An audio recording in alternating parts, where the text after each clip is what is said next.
Craig Grothaus and Jerry Hill are here from the Twirling Funtimers. Funtimers. It's not F-U-N, Funtimers, square dance. For a teacher, you would think that you could phonetically at least spell something that I could read. F-U-N-T-I-M-E-R-S, that doesn't need to be phonetic. You need to have an M.D. next to your name. I will. I probably do, previous life. But you guys have been here before promoting the Funtimers, the square dancing events, yes. And you're back again. Yes, at that time of the year. It's that time of year again. Yep. Now, you've been on the show before, and you've actually demonstrated some dancing, I think. Did you not? Yeah, we did. This was several years ago. We did a demo. Has it been that long? Yeah. Seemed like just like last year, maybe. Yeah, several. It was in the old studio. Well, now how many years have you been doing these lessons and stuff that you're about to start up? Well, the Twirling Funtimers Square Dance Club is, we're guessing 25 years old. We're celebrating our 25th anniversary this year. So, what's your youngest participant? Who's the youngest member of the group? I mean, what age? Because square dancing has got a lot of history behind it, right? And it's not that popular as far as the younger crowd. I'm trying to fall into a question of how can you attract younger people? Good question. Yeah. Well, who is your youngest person? We'll do the easy question. Do I have an answer? No. No. Who is your youngest person? Yeah. We have found probably to attract younger dancers, we first of all have to attract the parents. Okay. Right? Because I set an age limit around 9 or 10. Below that, their retention level is so-so. Yeah. And at 9 and 10 years old, they don't have transportation. Right? So if mom and dad are interested in square dancing and come to class, then at 9 and 10 years old, they don't want to pay a babysitter, so might bring the little one or younger one to class. Probably the most success with the kids, if we put it at kids, homeschool groups.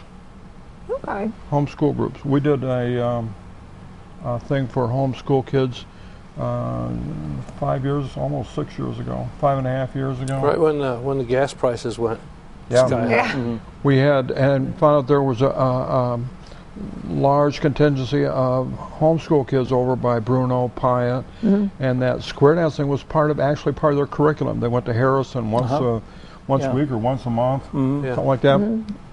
And we had a number of them that were interested, and that we did a thing in July, and then Labor Day, Katrina hit, gas prices went, and we lost them. Really? Well, it's a wonderful exercise. I mean, it's a wonderful exercise. Low impact aerobic exercise. Yeah. You know, when I was younger, which is quite a long time ago, I used to watch on Saturdays. They had like the Midwestern Hayride, and they had Southern Hayride, and they had all the... Porter Wagner had square dancers. Wagner had square dancers back then. Used to, you see a Western movie? Yeah. Square dancing. Right. Okay. And that form of square dancing is what we call the old traditional square dancing, or even clogging. Country music shows would usually have some type of square dancing, and I put square in quotation marks. Yeah. And that also was a clogging, high energy type of dancing. So that's not what you do? No. Okay, because when I think square dance, that's what I think of. Do we look like we're high? No, we're not. Well, okay, you look like you're high energy. We're not that high energy. All right. We're modern Western. So you're foot shufflers, dancing. is that right? Okay, modern Western square dancing, is it more what we would think of a modern country Western dance, like two-stepping and things like that? We use a lot of music types, country. When I say rock, I'm usually referring to some of the old rock, jazz, show tunes, and gospel. And you dance to all that? Even rap. Can has you a dance to rap? nice beat for square dance. Really? Well, now that might attract some young people right there, because, like I said, clean rap. When we hear, square dancing, I think of the skirts like your wife had on last time she was here, and I mean the kicking those legs and the twirling and the spinning, and that's what I think of. High energy. Dress is starting to change. From we still have what I would call traditional square dance attire with the skirts and the petticoats and petty pants. but we're seeing the women go more to a longer, like a prairie skirt type thing, and well, they'll be in fashion this year because one of the things. Yeah, the trends with the long skirts, but the skirts are like one of the best parts. That's when they twirl. When they no, Yeah. Daniel, they don't. That was me. It is Petticoats. for me when they. No, they have to be petticoats. Okay, that was I different. prefer that style. Yeah, I do too. I like the short one that kind of bounces around when they and all that kind of stuff. So, one thing we want to get across the audience is it's not it's not just traditional square dancing that you guys are doing. That a lot of people are going to go, oh, I'm not doing that, or I can't do that, thinking it's the high energy. You offer like everything from the two-step to ballroom to what? We have an activity that goes what I call hand in hand with square dancing, and last time we were on, I had my wife, and that's round dancing, which is choreographed ballroom dancing. We teach two-step, waltz, cha, rumba, jive. What am I missing, honey? Foxtrot. Hey, yeah. Okay, and we teach basically the same steps as the ballroom, only we have a cuer, like my wife, who's telling the dancers what to do, so they're all doing the same step. Okay. Okay, and again, using all kinds of music, of course, to go into those. Right. Do you need a partner to sign up for this? So you can't just come down as an individual. You really need to come down in a twosome. It's difficult. Okay. For round dance. Round dancing, almost for sure, because we're going to get women. A lot of women with round dancing. I can't dance with all of them. Okay, you try. Yeah, you try. Okay. But and square dancing. Usually, women hear dance. They may not hear a square, but they hear dance. Yeah. Oh, I want to go. And the husband, man, hears dance, and I can't do that. Yeah. I got two left feet. Give me those two left feet. That's kind of like the best. Okay. All right. All I ask is that they know their right from their left hand and can walk. Well, Dan and I can probably get that far. If I can get them walking to the beat of music, that's even better.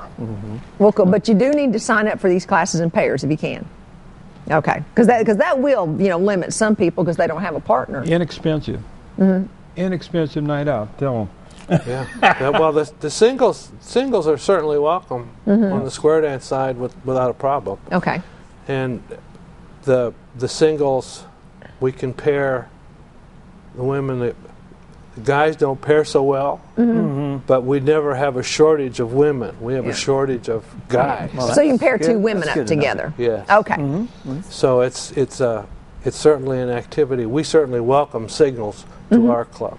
Okay. And we even offer a couple of free lessons to introduce them to the process, so you can get a feel for it and see if it's something you want to pursue. Now, what part of the dance do you have the guy, the caller? What do you call him? The cuer. He called his wife the cuer. I'm a caller. You're a caller. Right. Caller. My wife is a cuer, and the cuer does round dancing. Okay. And a caller does square dancing. Yes. Okay. So for the square dancing, you're basically in control of what the next thing to do, because when you see square dancing, they're doing a little move, and then you say, okay, do this, right? Right. And you change it up. So you got to be, not only do you got to know your left from your right, but you got to know how to hear things, right? Got to know the cues. I'll say yes. Yeah. Yeah. My hearing is not the best. But you don't have to hear. You just speak it, right? But I've taught people that have bad hearing losses. I've taught blind. Taught wheelchair. There's wheelchair clubs in the country, and there's super dancers. Super dancers. I had a group for about 3 years up north of what I call handicapable kids, and when I say kids, probably up into the 40s and 50s. Most of them Down syndrome, and as long as they're moving to the beat of the music, weren't concerned with how much they learn. It's just give them some, fun. So the age group starts at 9 and goes up around to 9 or 10, and I won't draw a solid line at 9, but pretty much. Yeah, pretty much. Depends on that person. And then your classes let's talk about that. How often do they happen? Every week. Every week. For how long? I mean, do you just keep coming every Wednesday, or is it 6 weeks worth of lessons or 4 weeks worth of lessons? I usually don't set limits on how long. It depends on how fast the new dancers learn. Okay. And our lessons are integrated with the club dance. So you're so there people can kinda learning come on in. dance night, and from that first time you're on the floor, you're a dancer. Oh, okay. So you're blended in to the club activity right off the bat. Now, is there a fee associated with joining the club? Because I'm assuming there is to take the lessons. The what? Is there a fee associated with joining the club? The student fee, the beginner fee, through the beginner sessions or whatever, as long as it takes until we graduate them and bring them into the club, it is like I say, there's the two free lessons, and then it's $3 a person. And if it's a family, we can negotiate a family rate. Yeah. The kids up to age 18 and living away from home are $1 a shot. So it's a really inexpensive way to go. If they go all the way and want to join the club, we certainly invite them to join the club, and the dues are a whopping $10 a year. And do you meet once a month or once a week to dance together? We dance every week. Every Wednesday night? Wednesday night. Every Wednesday night the club gets together there at the Van Meter Center and dances. Okay. 6 o'clock for round dance and 7 o'clock for square dance. Should they call beforehand, or should they just show up? Either way. Preferably show up, but if they want to call, If they have that's any fine. questions, they can certainly give us a call. What about attire? Do they need to dress a certain way? Do they have shoes of any kind? Clothes. Clothes? Comfortable. He's helping Wear for clothes. clothes to the police. That- Have some clothes on. But you should wear shoes that are a little slicker on the bottom Yeah. as opposed to tennis shoes, right? Because tennis shoes kind of catch. Yeah. So boots or something with a smoother sole on the or bottom whatever. would be easier to dance We used to in. set stricter dress codes, and you go in and say, women wear this, guys wear this. this. Yeah. I said, now, just Show up and enjoy yourself. enjoy it, Okay. yeah. Yeah, actually, the footwear is comfortable footwear. It's whatever you're Comfortable footwear. to wear. People will dance in what to me are really strange footwear would not be comfortable. I mean, they dance in Whatever works for them, though. they dance in heels, or they dance in flip flops. Oh, flip flops would be kind of hard, but I've seen a lot of women dance in women heels. come in heels. Oh yeah. If they can handle them, more power to them. More power to them. Exactly. What's ever comfortable. Okay. All right. Well, thanks, guys, for coming in. If they're interested, again, where do you meet? Van Meter Senior Center. Which is in Cooper Wednesday Park. nights tonight. When's classes start? Next week? Next week. Next week 19th. classes start. Okay. January 19th. But if they like to come tonight, more than welcome. Yeah. Or next week, Wednesday nights, 6 o'clock for rounds, and I'm not sure if she's starting a new phase of rounds right now. We're working on two-step, and at 7 o'clock, 7 to 9 for squares. Okay. Well, 7 you to saw the 9. number on the screen. Contact these guys and get out and enjoy yourself if this is what you want to do. And young people are always welcome. Always. Always Meet welcome. people, get some bet. exercise, enjoy yourself. Bring the Dancing's family. fun. Dancing's fun. Come out, bring the Yeah. family. All right. Thanks, guys, for coming by. Thank you very much. Up next, we have Joan LeDuff, and she's going to be talking about flood insurance program. Interesting topic. Be important I guess topic, I'll too. go away learning a whole lot. Yeah. Stay with us. We'll be right back.